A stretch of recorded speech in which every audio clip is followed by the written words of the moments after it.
दादाजी, आप प्लीज ये गोल गोल बातें घुमाना बंद कीजिए। मुझे सब समझ में आ जाएगा। आप साफ साफ बोलिए। अब आगे। कमरे का माहौल बोझिल था। अरमान गुस्से और उलझन में चीख उठा। अरमान कड़क आवाज में, दादाजी, आप साफ साफ बताएंगे, मैंने उस लड़की और उसके बच्चे की जिम्मेदारी आखिरकार कब और कैसे ले ली? मुझे सच चाहिए अभी। दादाजी ने गहरी सांस ली। उनकी आंखों में एक अजीब सी नमी थी। वह धीरे धीरे अरमान के सामने आकर बेहद आहिस्ता से बोले, अरमान, तुझे याद है जब तू अमरीश रायचंद को खत्म करने के लिए गया था और वसुंधरा और वीर को तूने अपना नौकर बनाया था? उसी वक्त उसके एक मास्क पहने आदमी ने तुम पर जानलेवा हमला किया था, लेकिन वक्त रहते आस्था बेटी ने अपनी जान पर खेलकर तुम्हारी जान बचाई थी। और जिस आदमी ने तुम पर हमला किया था वह आस्था बेटी का पति था, जो उस वक्त तुम्हारे डर की वजह से यह शहर छोड़कर भाग गया था। क्योंकि आस्था बेटी ने तुम्हारी जान बचाई थी, इसीलिए तुमने आस्था और उसके बच्चे की जिम्मेदारी अपने कंधों पर ले ली थी। तुमने कसम खाई थी कि जब तक आस्था बेटी का पति लौटकर नहीं आएगा तब तक वह तुम्हारे ही घर में रहेगी। उस वक्त तुमने उनकी जिम्मेदारी ली थी। यह सुनकर अरमान की आंखें अगले ही पल शॉक्ड से फैल गई और उसके चेहरे के एक्सप्रेशन और भी ज्यादा बिगड़ गए थे। वहीं आहान, जो आश्चर्य से दादाजी की बातें सुन रहा था, वो तुरंत ध्रुव के कान में फुसफुसाया। आहान धीरे से, ध्रुव, देखा तूने, दादाजी तो कितने बड़े ड्रामेबाज निकले यार। क्या एक्टिंग करते हैं, मार डालेंगे हमें भी। सच में ये तो वाकई हमारे दादाजी हैं। अब मन ही मन ध्रुव भी समझ गया था कि आहान क्या सोच रहा है, लेकिन उसने अपने चेहरे पर आई हंसी को दबाया और थोड़ा गंभीर होकर सीधा खड़ा हो गया। दादाजी ने सिर झुकाते हुए गंभीर स्वर में आगे बताया, हाँ बेटा, उस रात तूने आस्था और उसके बेटे अंश की जिम्मेदारी ली थी। आस्था को उसके पति के भागने के बाद ठिकाना चाहिए था, सहारा चाहिए था, और तूने बिना सोचे समझे उन्हें अपने सिंघानिया मेंशन में जगह दे दी थी। उसके बाद तूने मेरे सामने शपथ ली थी, इन दोनों की जिम्मेदारी अब मेरी है। अरमान का सीना तेजी से उठने गिरने लगा। उसके चेहरे पर गुस्से और दर्द के मिले झुले भाव थे। दादाजी ने बात आगे बढ़ाते हुए धीमी आवाज में कहा, हाँ बेटा, और सिर्फ इतना ही नहीं, तूने उस वक्त यह भी कहा था कि आस्था और अंश अब तेरे संरक्षण में रहेंगे। उसी दिन से आस्था इस घर का हिस्सा बन गई। बाद में जब नानी माँ ने आस्था को देखा तो उनका दिल पिघल गया। उन्होंने आस्था को अपनी चौथी बेटी मान लिया और तूने भी इस फैसले का विरोध नहीं किया, और वहीं से आस्था ने इस घर की देखभाल करनी शुरू कर दी थी। बेटा, तू याद कर, इस पूरे मेंशन में तेरे काम काज से लेकर हर छोटी बड़ी जिम्मेदारी आस्था बिटिया ही संभालती रही। वह सिर्फ केयर टेकर नहीं थी, वह इस घर की रूह बन चुकी थी। फिर दादाजी कुछ पल रुके और फिर सीरियस एक्सप्रेशन से बोले, क्योंकि वह बहुत खुददार लड़की थी, इसलिए उसने तुम्हारे घर में रहने के लिए सिर्फ एक शर्त मानी थी कि वह यहाँ फ्री में नहीं रहेगी। बदले में वह इस घर का छोटे मोटे काम और तुम्हारे सारे काम संभालेगी। तूने भी उसकी खुददारी को देखते हुए उसे अपने सारे काम करने की इजाजत दे दी थी। दादाजी के ये मुंह से ये शब्द सुनकर एक पल के लिए अरमान की सांसें भारी हो गई। वह कुर्सी पर बैठ गया, जैसे उसके पैरों से ताकत ही निकल गई हो। उसके मन में सवाल गूंज रहा था, भला अरमान सिंघानिया, डेविल किंग, ऐसा कैसे कर सकता है? वह एक मामूली लड़की को न सिर्फ अपने घर में ले आया, बल्कि अपने पर्सनल कामकाज की जिम्मेदारी भी उसे सौंप दी। अनबिलीवेबल। अरमान को लगता था कि वह इतना भरोसा किसी पर भी नहीं कर सकता, औरतों पर तो बिल्कुल भी नहीं। लेकिन सामने खड़े लोग, दादाजी, सुमित, आकाश, ध्रुव, आहान, यहाँ तक कि टाइगर, ये सब वही थे जिन पर अरमान आंखें बंद करके यकीन करता था। और अगर वह सब यह कह रहे थे तो इसका मतलब साफ था, वाकई अरमान ही आस्था और अंश को इस घर में लेकर आया था। अरमान ने आह भरी और उन सबकी तरफ अविश्वास से देखते हुए, अरमान बेचैन होकर, आप सब लोग जाइए और मुझे अकेला छोड़ दीजिए।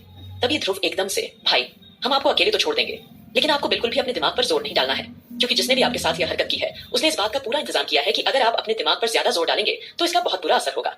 इतना ही नहीं, इससे आपकी जान भी जा सकती है। किसी ने आपकी जान जाने के लिए ही यह खेल रचा है। लेकिन आप बिल्कुल फिक्र मत कीजिए, हम बहुत जल्द आपके गुनहगारों को ढूंढ निकालेंगे। ध्रुव की चेतावनी सुनकर अरमान ने केवल हल्का सा सिर हिलाया, लेकिन उसके सामने सबसे बड़ी दुविधा यही थी कि वो आस्था और अंश या बाकी किसी के बारे में ज्यादा सोच भी नहीं सकता था। सच्चाई जानकर अरमान की बेचैनी और ज्यादा बढ़ गई थी। अब अरमान के पास अपने घर वालों की बताई हुई बातों पर यकीन करने के अलावा कोई और रास्ता नहीं था। फिलहाल उसने गहरी सांस ली और सीधा मिनी हॉस्पिटल के बेड पर एक बार फिर लेट गया। लेकिन जिस तरह से आस्था ने उस पर हाथ उठाया था, यह बात उसकी आंखों के सामने बार बार उभरने लगी। एक अजीब सी बेचैनी ने उसे घेर लिया था। फिर उसे दादाजी की खुददारी वाली लाइन याद आई। उसने शांत मन से सोचा, अगर मैंने उसे इस घर में रहने की इजाजत दी है और यह वाकई में खुददार लड़की है, तो जब मैं नानी माँ और बाकी सबको घर से निकाल रहा था तब यह बात उसे बुरी लग गई होगी और शायद इसलिए उसने मुझ पर हाथ उठा दिया। लेकिन फिर भी भला एक मामूली लड़की को इस तरह से द ग्रेट अरमान सिंघानिया पर हाथ उठाने का क्या हक है? अरमान सिंघानिया पर हाथ उठाने का हक किसी को भी नहीं है और इसकी सजा उसे जरूर मिलेगी। यही सोचते सोचते अरमान अपने अलग ही प्लान बनाने लगा था और दवाई के असर से कब उसकी आंखें फिर से लग गईं, उसे पता ही नहीं चला। वहीं दूसरी ओर सबके सब एक साथ इस मिनी हॉस्पिटल बाहर खड़े थे। टाइगर को उन्होंने मिनी हॉस्पिटल के बाहर खड़ा कर दिया था ताकि अरमान के होश में आते ही वह उन्हें तुरंत इन्फॉर्म कर दे। आस्था सबके साथ खड़ी होकर हैरानी से सबकी ओर देख रही थी। फ्लैशबैक। फिलहाल अरमान के बेहोश होने पर सबको यही ख्याल आया कि अरमान के सामने आस्था को किस तरह से इंट्रोड्यूस किया जाना चाहिए, और तभी सबने मिलकर फैसला किया कि उन्हें कोई न कोई एहसान अरमान के कंधों पर रखना होगा, क्योंकि अगर ऐसा नहीं किया गया तो हो सकता है अरमान आस्था को बिल्कुल भी यहाँ रुकने ना दे। इसी वजह से उन्होंने जल्दी ही अमरीश रायचंद को मारने वाली कहानी बना ली और आस्था को विक्टिम के रूप में खड़ा कर दिया। वहीं आस्था, जो अपने पति के सीने से लगकर ढेर सारी बातें करना चाहती थी। ऑस्ट्रेलिया में जो कुछ भी हुआ था एक एक करके सारी बातें उससे शेयर करना चाहती थी। अब उसकी वह उम्मीद पूरी तरह से टूट चुकी थी। इस वक्त वह खुद को बेहद टूटा हुआ महसूस कर रही थी। वहीं ध्रुव भी वहां खड़ा था, जो काफी उदास लग रहा था, लेकिन उसकी नजरें बार बार सिर्फ अंश पर ही जाकर टिक रही थी। उसे समझ नहीं आ रहा था कि वह अंश के साथ वक्त बिताए या फिर आस्था को संभाले। उसने सोचा, आस्था को संभालने के लिए इतने लोग मौजूद हैं, मुझे सबसे पहले जाकर अंश को अपनी गोद में ले लेना चाहिए। ये सोचते हुए ध्रुव तुरंत अंश की ओर बढ़ा। वहीं दूसरी ओर ठीक उसी वक्त आहान भी वहीं खड़ा था और वह भी अंश को गोद में लेने के लिए बेचैन हो रहा था। और इत्तेफाक से दोनों लगभग एक साथ अंश पर लपके और फटाफट अंश को उठा लिया। यह देखकर अगले ही पल आहान के माथा सिकुड़ गया। आहान गुस्से से चिढ़कर, यह क्या कर रहा है तू? मैंने सबसे पहले अंश को अकेले देखा था। वैसे भी सब लोग आस्था भाभी को संभाल रहे हैं, तो तू यहाँ क्या कर रहा है? तू भी जाकर उन्हें संभाल। मैं तब तक अंश से थोड़ी बहुत बातें कर लेता हूँ। और वैसे भी ऑस्ट्रेलिया में क्या क्या हुआ, ये सारी बातें मुझे उससे पूछनी थी, क्योंकि मैंने उसे स्पेशली कहा था कि वहां से आने के बाद सब कुछ मुझे अच्छे से बताना। आहान की बात सुनकर अगले ही सेकंड ध्रुव ने अपनी आईब्रो चढ़ाई और आहान पर भड़क उठा। ओह शट अप यार, अपनी फालतू बकवास बंद कर। अगर तूने उसे कहा था सब बताने के लिए, तो मैं भी उसका चाचा हूँ। मैंने भी उससे कहा था कि अगर कोई प्रॉब्लम हुई होगी तो मुझे बताना। तो पहले मुझे सुनने दे, ओके? अभी तो मैं अंश को खिलाऊंगा, बाद में तू ले लेना, ठीक है? और हाँ, मैं तो कहता हूँ तू जाकर भाभी को ही संभाल। हो सकता है तेरी कार्टून जैसी बातें सुनकर उनका मूड थोड़ा ठीक हो जाए।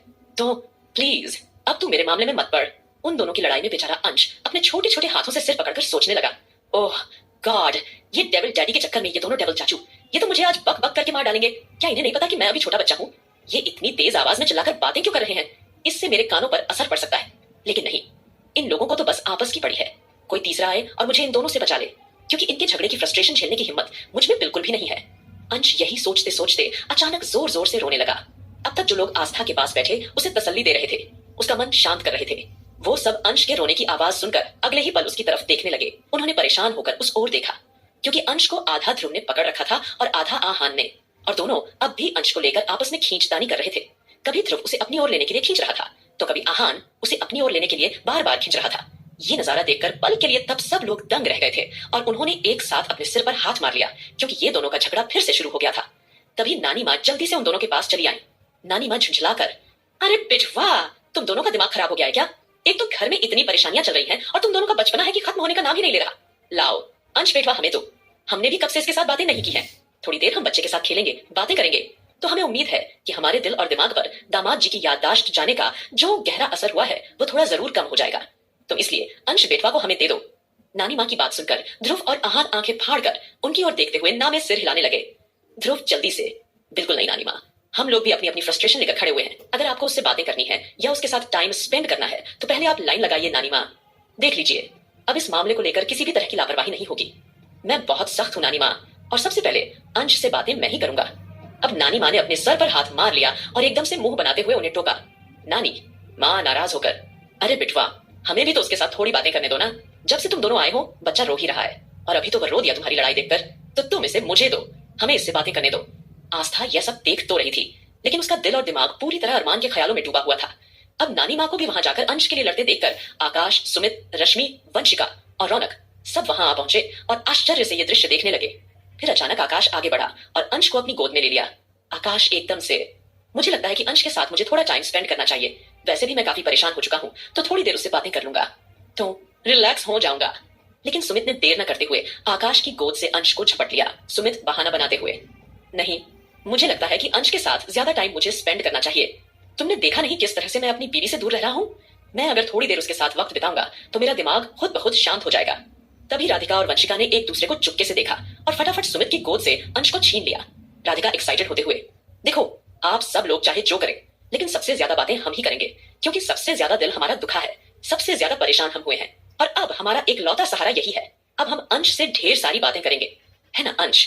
यह सब देखकर बेचारा अंश मन ही मन परेशान होकर सोचने लगा, अरे मेरी माँ, इन लोगों को कोई डराओ, मुझे बचाओ, कोई है? मुझे तो लग रहा है कि कहीं ये सब लोग मुझे फुटबॉल की तरह एक दूसरे के साथ पास पास करना शुरू ना कर दें, बस अपनी अपनी फ्रस्ट्रेशन उतारने के लिए। ओह गॉड प्लीज हेल्प मी, कोई तो मुझे इनसे बचाए। लेकिन उसे बचाने वाला कोई नहीं आया, बल्कि हर कोई उसे अपनी गोद में लेने को आतुर था। सब चाहते थे कि वो अंश को लेकर अपनी अपनी मन की भड़ास शांत करें। तब तक रौनक और रश्मि ने भी अंश को फटाफट अपनी गोद में ले लिया था। रौनक बेपरवाह अंदाज में, देखो जब से यह आया है हम इसे ठीक से मिल भी नहीं पाए हैं, अब अंश को थोड़ी देर हम रखेंगे। रश्मि, और वैसे भी अरमान ने आज राखी के वक्त जो हरकत की है वह मेरे दिमाग से जा ही नहीं रही है, तो कहीं ना कहीं हमें भी अंश के साथ टाइम चाहिए। अब बेचारे अंश को लगने लगा कि आज तो सबके सब घर वाले उसे अपना फेवरेट फुटबॉल बनाकर ही छोड़ेंगे, क्योंकि कोई भी उसे छोड़ने के लिए तैयार ही नहीं था। आगे क्या होगा इसका